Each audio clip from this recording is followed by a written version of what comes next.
Bonjour à toutes et à tous, j'espère que vous allez bien.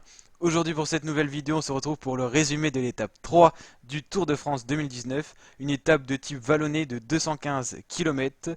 Un départ donné à Binche en Belgique pour une arrivée à Épernay. En altitude, en haut d'une bosse. Alors il y avait quand même quelques difficultés au programme qui ont donné des points pour le maillot du meilleur grimpeur. On en avait en tout 4 de répertoriés, plus celle de l'arrivée.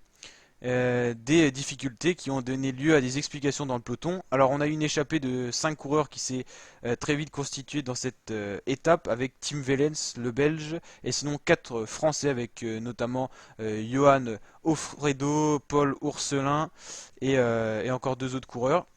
Des coureurs qui n'ont pas réussi à suivre l'attaque de Tim Wellens dans la première difficulté, qui a pris pas mal de points du coup pour le maillot du meilleur grimpeur.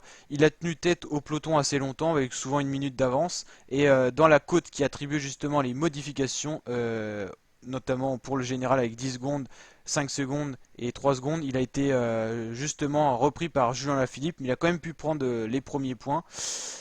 Du coup, donc pour le classement du meilleur grimpeur au niveau de cette étape, donc Tim Wellens a pris les points, un point dans la première côte de quatrième catégorie, 2 points après. Quintana a quand même fait le sprint, donc on peut penser que peut-être qu'il sera juste au général et qu'il jouera le maillot à poids. Après, il a encore repris des points et donc au total, il a cumulé plus de 7 points.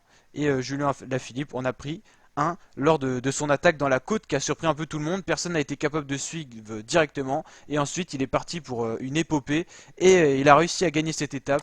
Et en même temps endosser le maillot jaune, donc le meilleur coureur du monde en ce moment, est-ce qu'il a le plus de victoires d'étape dans tous les coureurs en cumulé de cette saison. Il prend le maillot jaune pour 20 secondes, deuxième Wout van Aert, troisième Kruijswijk pour le général, avec déjà des leaders, hein, Kruijswijk, Bennett c'est plus le lieutenant de montagne de Kruijswijk, Bernal, Thomas. À noter que Thibaut Pinot est très bien classé parce que son contre-la-montre par équipe a été très bien réussi. Classement de l'étape, on retrouve Michael Matthews qui a fait le sprint dans le peloton. Après Jasper Stuyven, Greg Van Avermaet, l'ancien maillot à poids, Sagan, un peu fragile. Et Thibaut Pinot bien placé comme Bernal, Thomas ou encore Bardet. Voilà, une arrivée où Julien Lafilippe a été capable de s'imposer. Au niveau du général du meilleur jeune, c'est toujours Wout van Aert, meilleur grimpeur Tim Wellens, meilleure équipe Jumbo-Visma, meilleur sprinter toujours Peter Sagan, Michael Matthews australien revient bien dans la course et maillot jaune. Du coup Julien Alaphilippe, ça n'était pas arrivé depuis 2014 avec Tony Galopin et là on a un nouveau maillot jaune français en espérant que ça va durer. On se retrouvera demain pour la quatrième étape, donc le résumé de l'étape comme pour aujourd'hui. N'hésitez pas à liker si ça vous a plu et à vous abonner pour d'autres vidéos de ce genre. Ciao.